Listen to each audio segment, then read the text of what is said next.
A video narration of snapshots showing TRN chief editor at work, home and social engagements. At work. Day 1. An error greets from the anchor headline. October 2018. Error, again. A blank stare. The white space you don't want. Oops. Run on headlines. Need a break.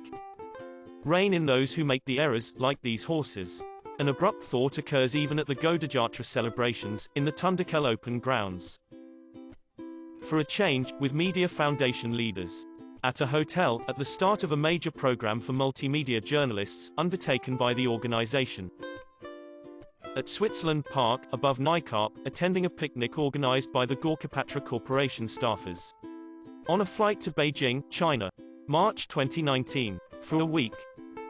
In the Forbidden City, forget the work. With a team of journalists, on a whirlwind tour of Beijing and Chongqing. Punctuated by meetings with China's Asian affairs officials and visits to Chinese digital giants, ports and logistics networks. So much to be impressed with, in the way China was making progress, showcasing and showing off to the world its hard-won economic and commercial prowess.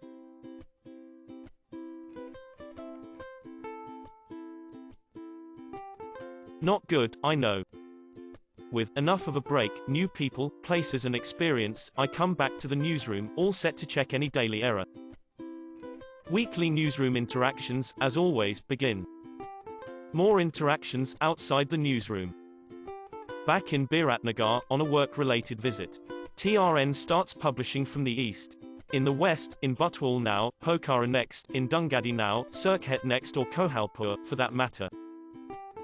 Travel with colleagues out of Kathmandu, as part of TRN outreach, to the east and west. In Sudarpashim. It was all fun, but hectic, yes. With old friends. The sheer joy that you derive from your local connections is different. Attending a wedding ceremony of someone from the locality where you'd grown up as until your teen years. All those familiar faces, transformed to look different over time, and the awe and inspiration they see in you. But nothing beats your joy of being with the family. With father's people. With mom's mom, her grand members, and their very own and not so very own members. My very own. Mom's side. Now, yours truly with his wife's very own side. And the life game goes on. Attending the 13th South Asian Games. The newspapers have finally got a respite from focusing too much on politics. The big day begins with the national anthem, with prominent guests, attending for the TRN day.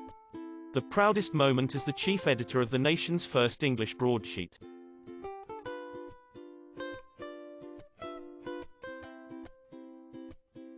Guests, mainly that is, at the start of the event.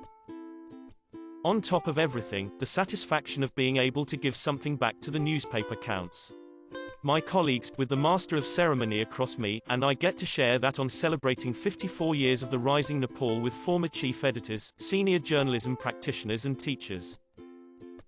After lunch, talking about TRN now. Who we are and what we are striving to do in the newsroom today, that is, every day.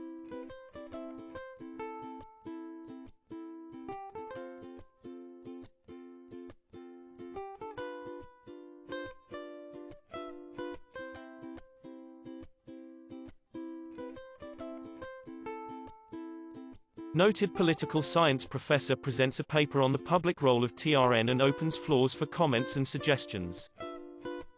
Back in 1965, what was TRN like then? Early experiences. TRN publisher, with editorial advisor, responds. Former chief editor of note at TRN and professor sharing his views. Dennis McQuail for some of his students, another noted professor joins the conversation. Another journalism practitioner, teacher and policy maker of note commenting on the paper.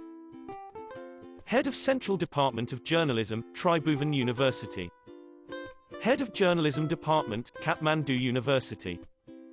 Former TRN colleague, journalism educator, currently with European Union, sharing his thoughts. A former ambassador, who has been a long-time contributor to TRN.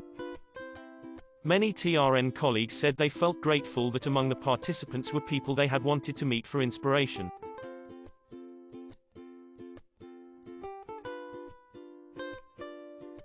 These colleagues were at the forefront of making everyone at home for the TRN day. Behind them, everyone in TRN worked to make the day memorable.